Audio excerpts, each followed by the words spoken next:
Infamous First Light is a standalone DLC to Infamous Second Son, where you play as Fetch, retelling the events that led up to her being captured by this Amanda Waller wannabe named Augustine. Getting the platinum for this game was pretty fun.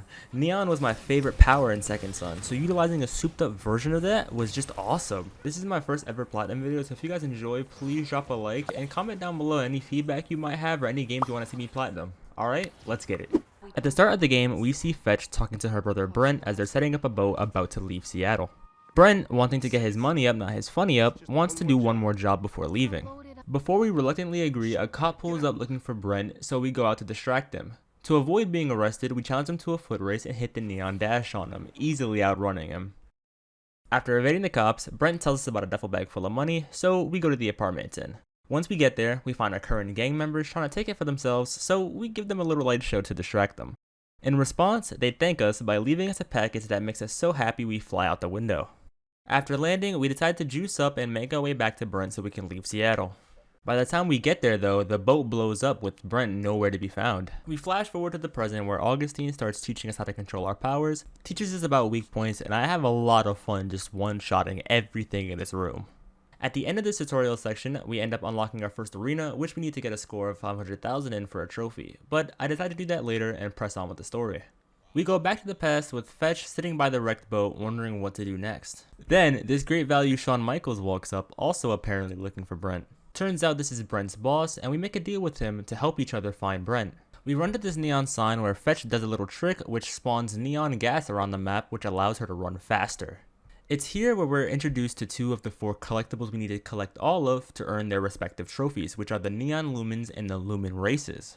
After finishing our first Lumen race, I get access to the full map where I can finally start earning some trophies, since 3 out of the 4 collectibles are given to me in full as soon as the game starts. Since this is a DLC, the map size from Second Son is cut in half, which makes getting all the collectibles a cinch.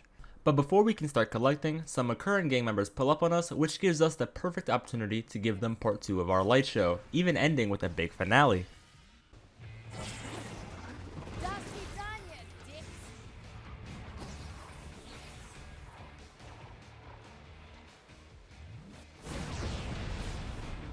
Now that we have that out of the way, we can start earning the first 3 trophies we need for the playthrough. I start clearing the map, and in about 30 to 45 minutes we get the trophies Lickety Pronto for clearing all of the Lumen races, Illuminated for collecting all of the Lumens, and That's So Fetch for completing all of the Neon graffiti. Getting back to the story, Shane tells us that the Occurrence are moving some guns and he wants us to help him steal them. We oblige since he promises his men will help look for Brent after receiving the guns, so we meet up with him and are tasked to protect his truck during the transport. As you can imagine, the Occurrence aren't too happy with us taking their things without asking. Thankfully, I got the chance to apologize, so they let me go.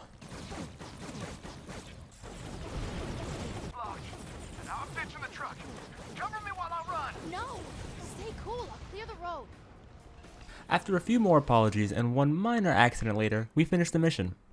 It isn't long before Shane calls us again to tell us that the men he has out looking for Brent are being held at gunpoint by the Occurrence, so we go around helping them.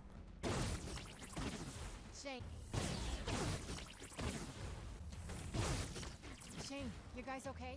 Any of them find Brent? And to no one's surprise, none of them have found Brent yet, so we press on.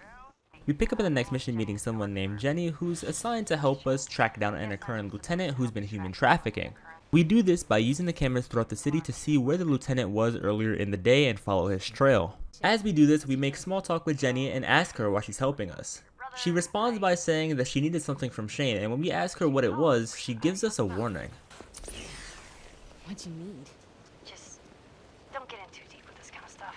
Warnings aside, we keep following the lieutenant, even watching him light up a random person in the street all the way to where he was last seen. There, we find a phone that was left behind and ask Jenny if she can track the lieutenant's movements with it. She says yes, but it'll take some time. As if right on cue, Shane calls and tells us that his men are in a tight spot and needs us to bail them out again. So we go help. But before that, I remember that I have a lot of upgrade points saved up from getting all the collectibles early. So I decided to soup up now so I can make progress towards the trophy Unleashed for getting all the upgrades in the game.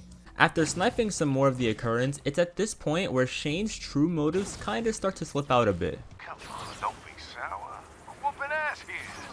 And once Brent's back, that shouldn't be the end of this arrangement. You and me working together, oh, we can move mountains. Mountains of very, very profitable drugs. After actually decimating an entire small army of recurrent gang members, Shane tells us that Jenny finally cracked the phone and found out where the hostages are being held. And I think now's as good a time as any to talk about how much fun I have with the movement of this game. Just being able to zip around the city as fast as I can is so fun. After meeting up with Shane and protecting yet another truck of his, we get to the dock where all the hostages are being held. As we're freeing them, we get a call from a familiar face. Fetch. Brent! I'm free. I think someone's attacking the occurrence. I'm making a run for it. Where are you? I don't know. Hold on. In an alley near the South Monorail station.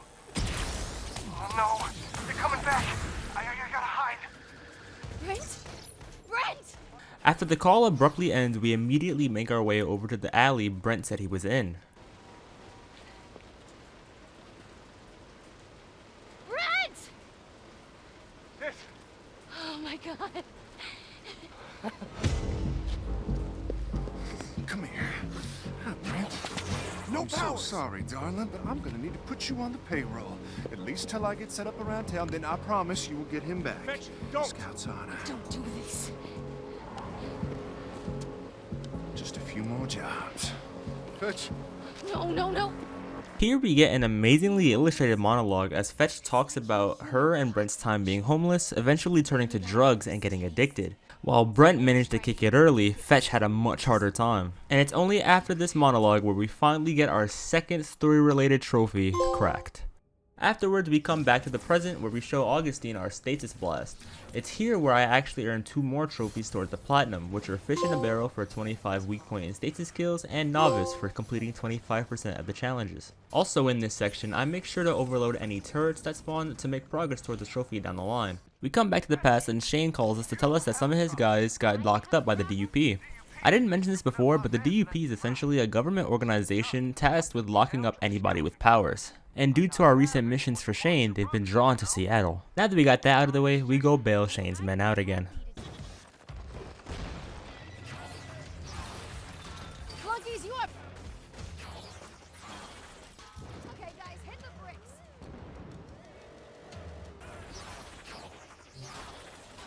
Okay, baby Shanes, run for it. After clearing out all the DUP and freeing all of Shane's men, he compensates us by letting us talk to Brent for a bit. It isn't long before he cuts us off and threatens Brent's safety if we don't comply. Honey, you do right by me, you get a little brand. But cross me, and I take a little off brand. Maybe an ear. Or a tooth. Lady's choice. Not soon after, Jenny calls us and tells us that she'll help us find Brent behind Shane's back. When going to the place that she wants us to, we're finally introduced to the last collectible of the game, the police drones. After destroying a few and getting debated by Jenny, That's not a drone. All units confirmed! A helicopter? Really? You didn't know it was a helicopter? I'm sorry. It's all the same. It looks... she sends us the locations of the rest of the drones and tells us that she might know where Shane's keeping Brent.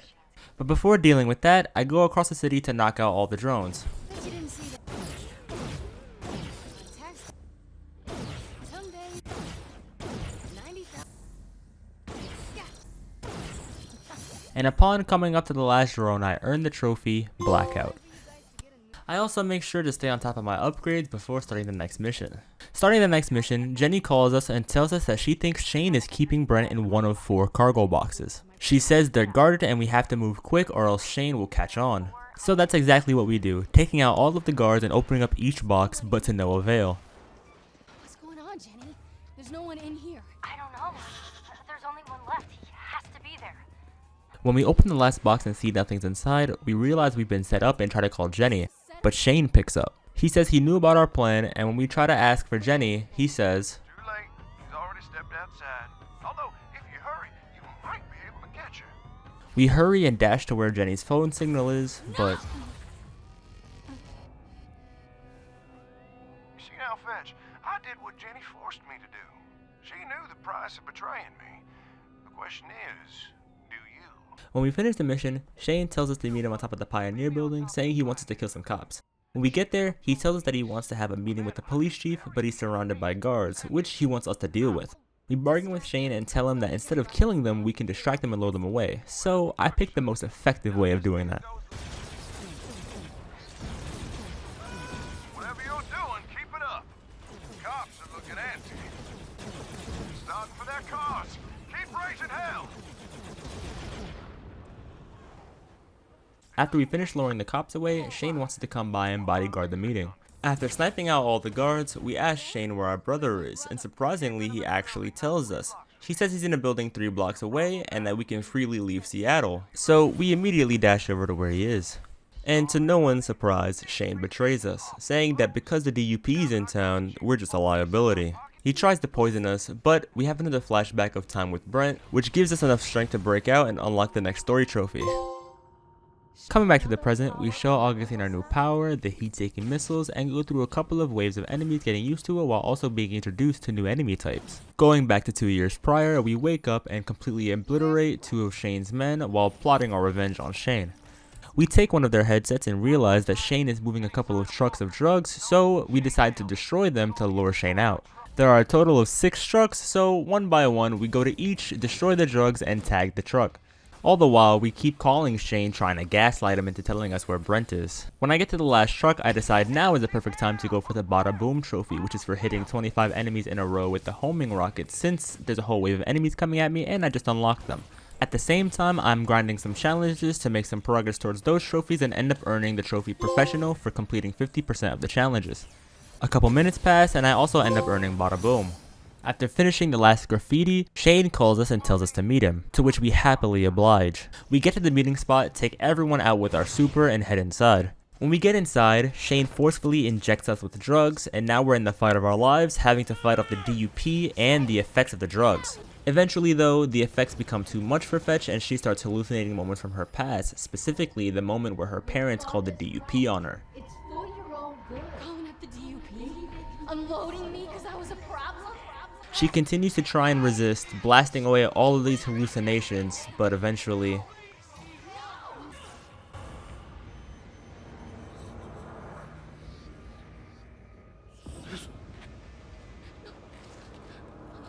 Yeah.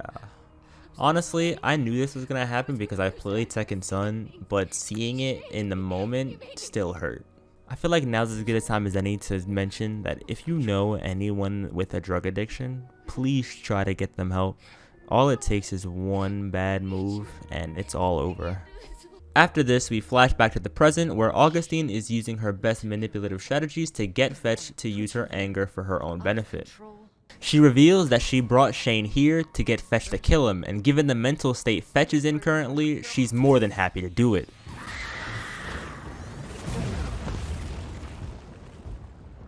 We black out afterwards, but as we wake up, we find out that Shane is on the run, so we give chase. Eventually, we find a drone that crash lands, giving Fetch the ability to recharge on her powers. We both run and fight through all of the DUP standing in our way of getting to Shane, eventually catching up to him and giving him exactly what he deserves.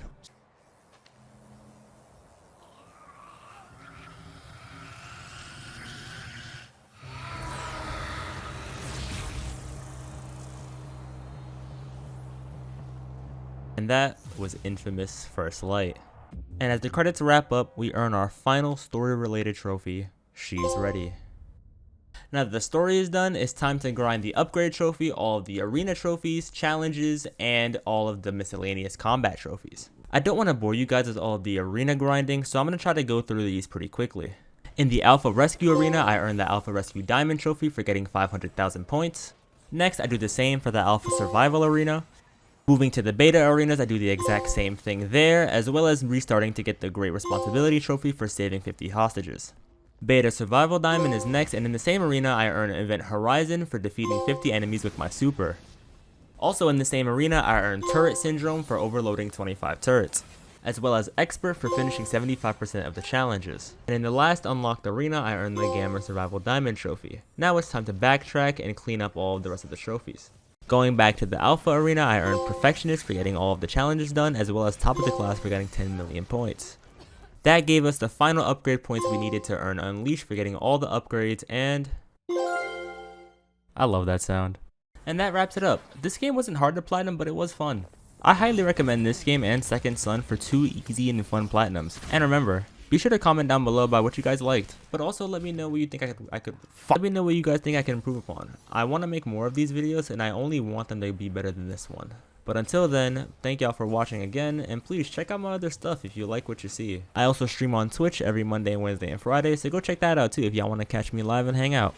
Alright y'all, stay tuned to see what platinum we get next. Peace out.